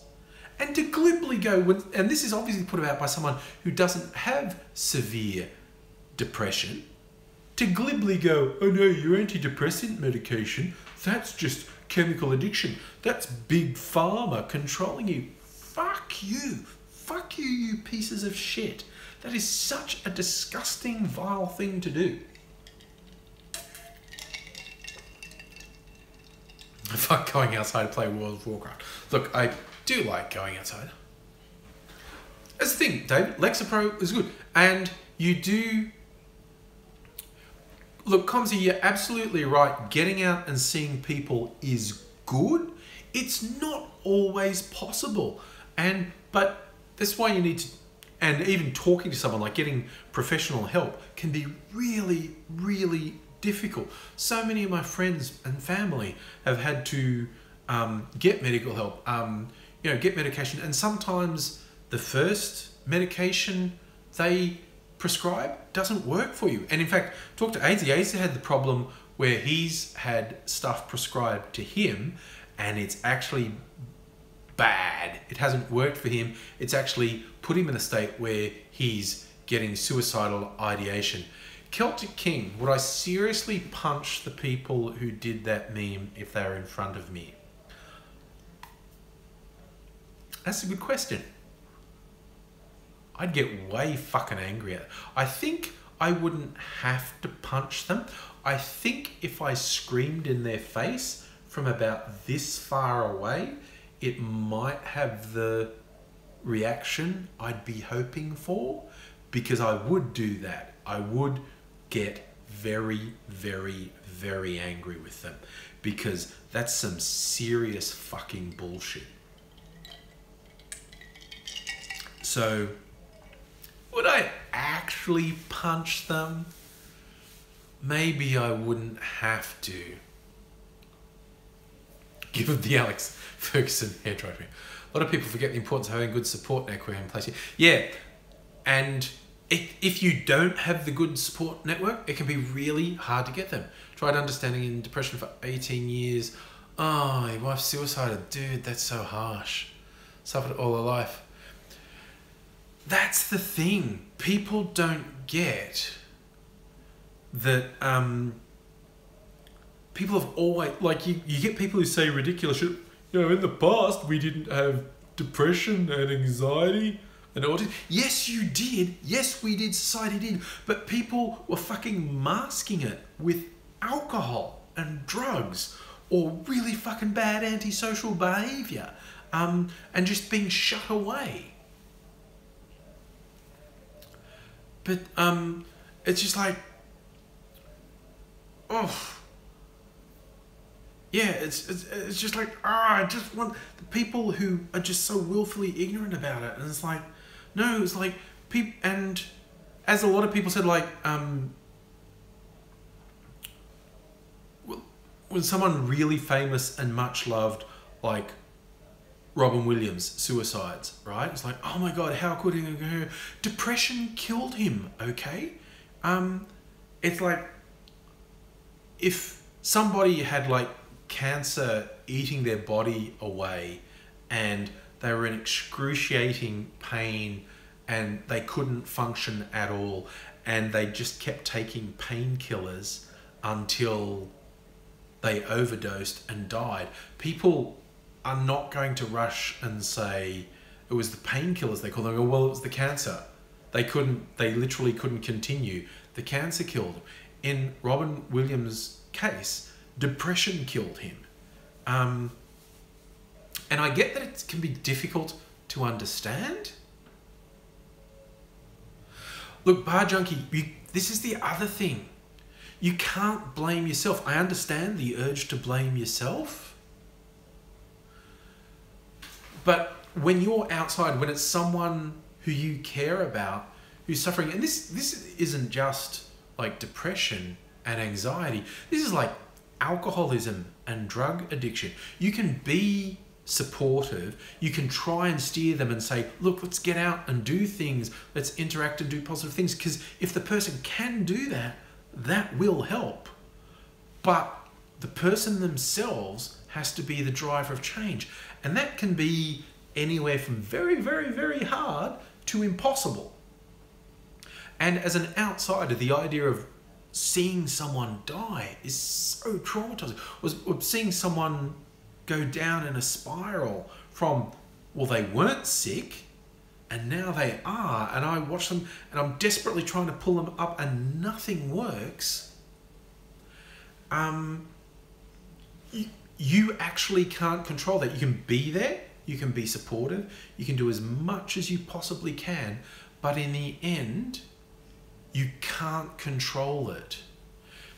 That, Bar Junkie, trying to explain rocket science to a frog. If someone's going to be willfully ignorant about mental health, about addiction, about any sort of disease or illness, nothing you can do can work. Now, we often say that, well, you know, you're not going to pick on a cancer sufferer the way you're going to pick on a mental health sufferer. But there are actually a range of physical illnesses that people in their ignorance will shit all over someone and go, you don't have chronic pain. What are you talking about? You don't have chronic fatigue syndrome. You're just making that up. You just need to get out of bed. Your post-traumatic stress disorder. I mean, people who are just willfully ignorant about the seriousness of some conditions. And look, I have definitely been guilty of it in my life, but you only need to sort of see a few people close to you go through it and you realize, wow, no, it's real and it's really, really, really, really tough as well. Oh, philosopher, people who only need a wheelchair sometimes. Someone who has a mobility problem, but they don't need a wheelchair or a walker all the time. The fact that they can walk sometimes unassisted, they get accused of faking it. When they do need to be in a wheelchair, when they do need a walking stick, they get accused of faking it. People, well, you're not like it all the time. Why were you okay yesterday? I saw, you went down to the shops and everything and you were fine. And now you can't get out of bed because you're crippled with fibromyalgia. And I was like, dude, the fact that you're ignorant about the illness. Oh yeah, current affair. Fucking speaking of people I'd punch in the fucking face if they were in front of me. Tabloid media, whether it's broadcast or print, the sensationalism. Fuck, I hate them so much. I remember it was the Sunday Telegraph or something years ago. They ran this thing on, junkies being mollycoddled and all this sort of thing. And I've lived with people who are drug addicts, okay? And there's a lot of different reasons people go down that spiral, but when they're glib about it, and it's like, they're talking about things like with needle exchanges and harm minimization, and all the people they interviewed, all the health professionals are going, no, we need to go harm minimization. And even the cops said, look, we used to stalk the people at the needle exchanges because they're all obviously drug users, and we used to follow them and arrest them and shit. But we came to learn that's really counterproductive. And we work with the health professionals now. We work on harm minimization. So you had medical people going harm minimization, cops going harm minimization, judiciary going harm minimization, correctional services going harm minimization. After everyone who knew anything, who said we need to go harm minimization, not punitive retaliation on them, they still ran this editorial that said they're all soft. We've got to get tough on these junkies. It's like, how can you do that? How can every single person involved in this, including the fucking cops, say, no, don't persecute them. We need to help them and go for harm minimization, when everyone who knows anything says harm minimization? How can you then write an editorial that says we need to get tough on the junkies, we're mollycoddling them? It's like, the fucking willful ignorance does my head in. I saw that, I was going, that's it, I need to just go down to the Sunday Telegraph offices with a grenade launcher and just walk down there and just go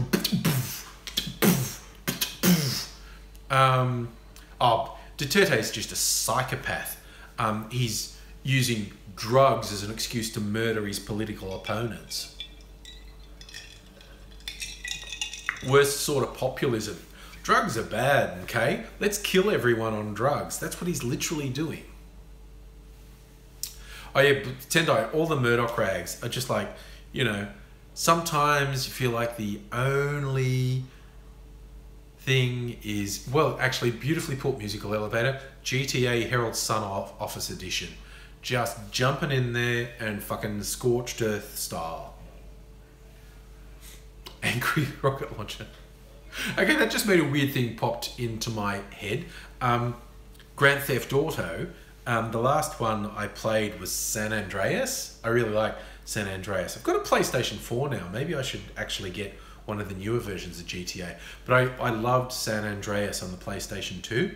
And on one level, there's a mission where you get a rocket launcher because you have to take down a helicopter. And you have a fair bit of ammo because it's quite hard to hit it. And usually you have to hit it somewhere from 4 to 6 times to bring it down. And I got super lucky and I took this helicopter down, I think like with the second shot. So normally you finish this mission and you don't have any ammunition for your rocket launcher and you can't buy any. So you no longer have this hugely overpowered weapon, but I still had ammunition for it. And it's like, you beaut, I've got a rocket launcher. And so I finished that mission, and I was going to one of the shops where you buy clothes, and I came out of the shop, and I shit you not, a fucking plane crashed into me. Out of nowhere, I'm just walking down the street of San Andreas, and a plane crashed on me. It's like the game's just gone, oh, he's still got ammunition for his rocket launcher. He's too overpowered, because when you die in GTA, you lose your weapons. And I played this game heaps. Never, ever, ever, apart from this one incident where I had a rocket launcher that still had ammunition, did a plane just fall out of the fucking sky and kill me. And I was like, I was so stunned. I'm sitting there going, what? What was that? Why did a plane crash into me? It was like the most brutal removing fucking weapon from you I'd ever seen. I saw the question, am I going to do a GoFundMe for AIDS's teeth? Yes, I am. We were talking about that a bit earlier. I will do that.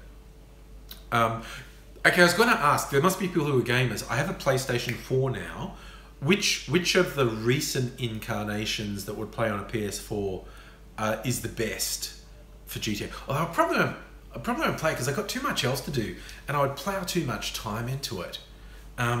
Like I got Doom in a sale. Doom for the PS4 it was really cheap, like $20, and I haven't played it yet. I was like, oh, I'll probably get so immersed in this if I do. Oh, I mainly see. I hardly play any games, Bar Junkie. On my PC, I play Borderlands and Borderlands 2 and the pre-sequel. I like the Borderlands games. I think they're a lot of fun.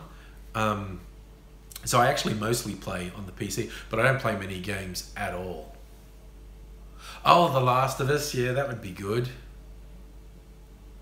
Oh, right, that's okay. You don't have to go. Okay. Oh, yeah, the thing with the 3 protagonists, yeah.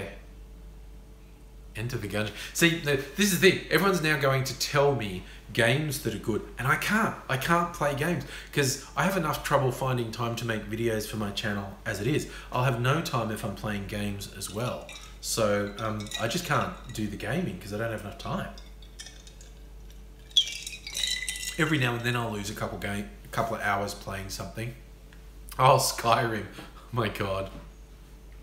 I'll always love the Thomas the Tank Engine mod for Skyrim. When I saw a video of that, I just cracked up so much. Where someone had done a mod, instead of a dragon, it was Thomas the Tank Engine. And it's so funny. Like, it's so stupid, but it's really funny. Watch the Macho Man one. I don't think so.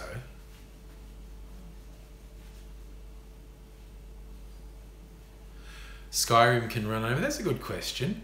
Hello, Nathan. Oh yeah, Fallout 4, yeah. This is the thing. You're not wrong. Everyone's going, this is a good game. This is a good game. I'm not going to argue with you. I think you're probably right. I think they're probably good games. But, oh, Pokemon, I haven't checked out Discord. I haven't had a chance. Oh, Shadows of Mordor, you're right. Attempted drunk Aussie gaming session. It would literally just be me swearing at the screen like, the fuck? What the fuck? Fuck! It's like me playing Borderlands when it gets to a really intense shootout and I'm just like blasting with different things around me and I'm going, fuck, where the fuck is that coming? Who the fuck is shooting me? Yes, Toby, I am a pretty angry gamer. Oh, Postal 2, a friend of mine sent me Postal 2 and then I forgot all the controls as soon as I started playing so I couldn't do anything. So I do actually have Postal 2 on Steam. But I forgot all the controls so I couldn't do anything on it. And then I couldn't be bothered finding the controls again, so I never played it again.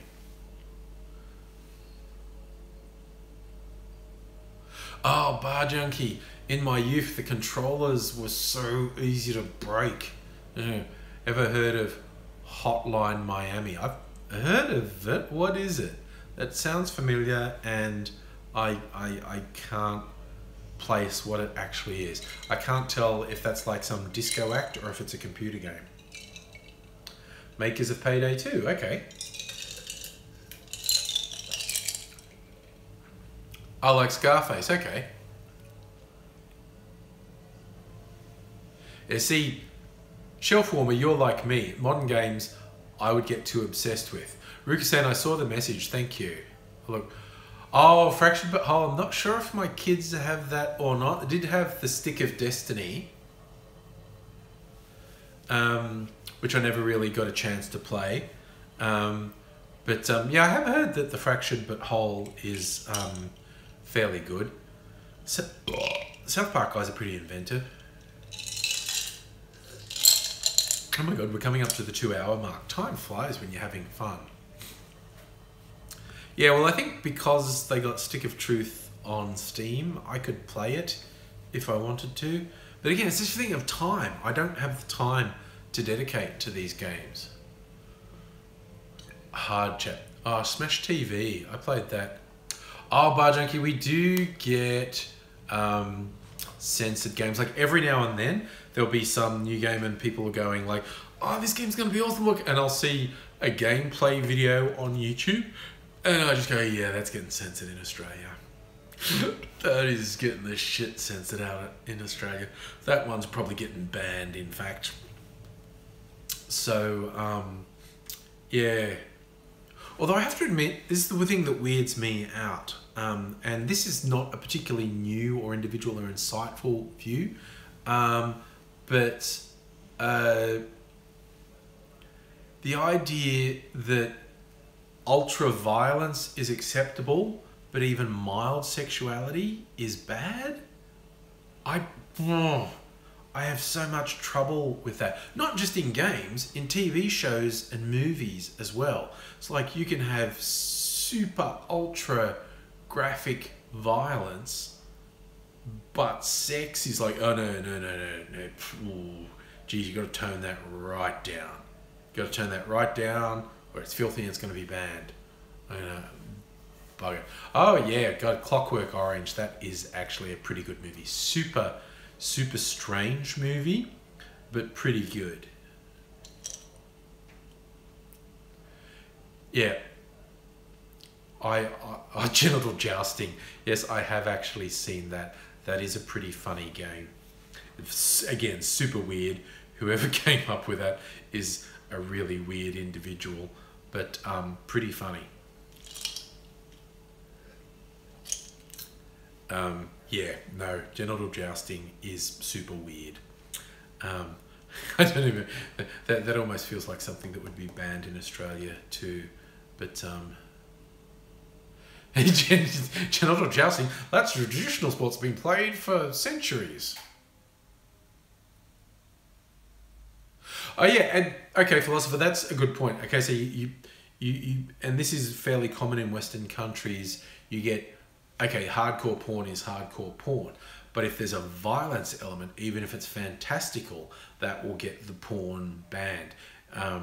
People have the real thing, mixing sex and violence, really fucking... Oh, the hot coffee mod, yes, that's a fairly famous one.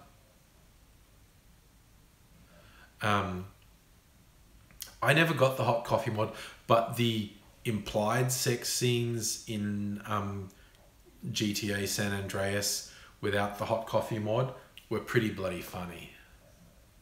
Whore of the Rings. Yes, Manhunt was banned. So in Australia, anything that's regarded, a computer game that's regarded as having gratuitous violence or torture will get banned. It doesn't happen that often, but it does happen. And yeah, I find it hard to get too angry about, really, because the games are usually shitty.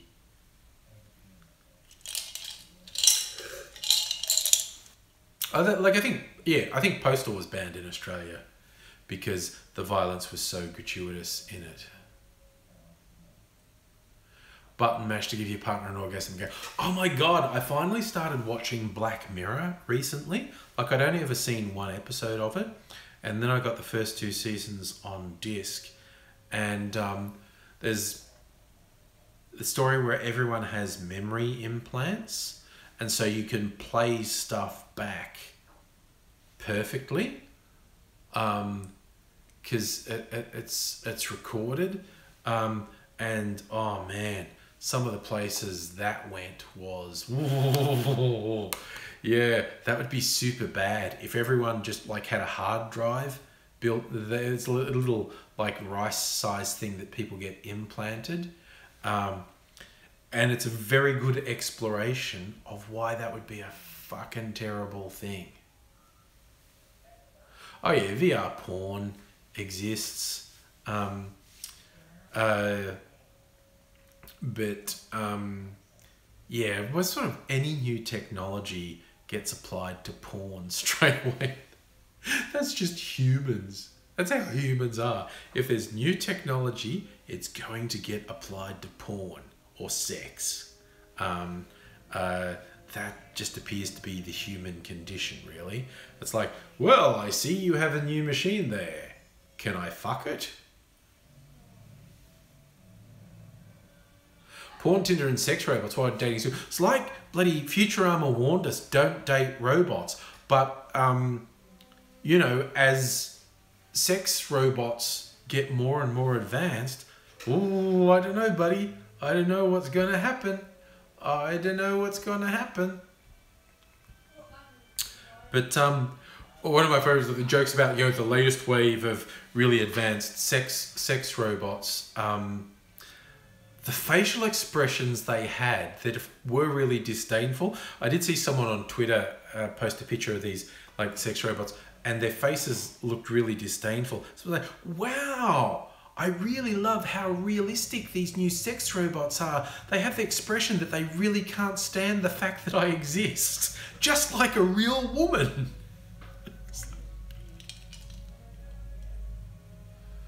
Well, Rugersan, porn is definitely the first adopter of new tech, always.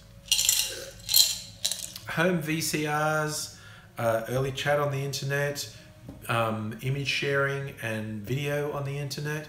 They're early adopters every time.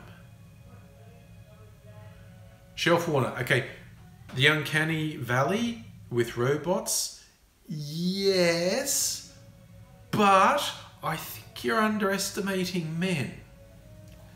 If you're looking at something and go, sort of like, oh, that doesn't look like a real woman at all, but I can still come if I stick my dick in it, that's good enough.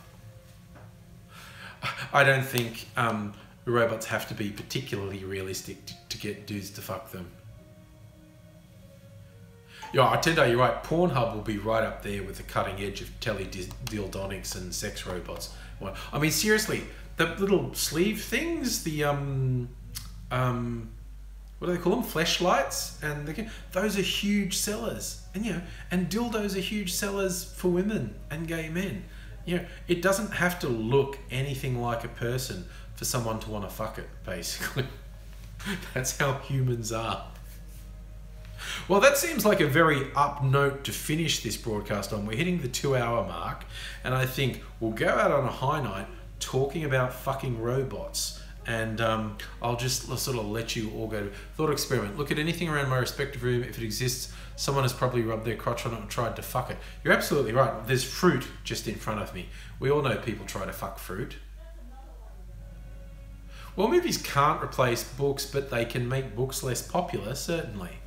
And yes, the holodeck on Star Trek. Look, there's a packet of crumpets here. I'm sure someone's tried to fuck a crumpet. Warm it up, put some hot butter on it, stick their dick in there. I'm absolutely sure someone's done that. Like I said, finishing on a high note, there's a grapefruit, you're right. There's a grapefruit right here.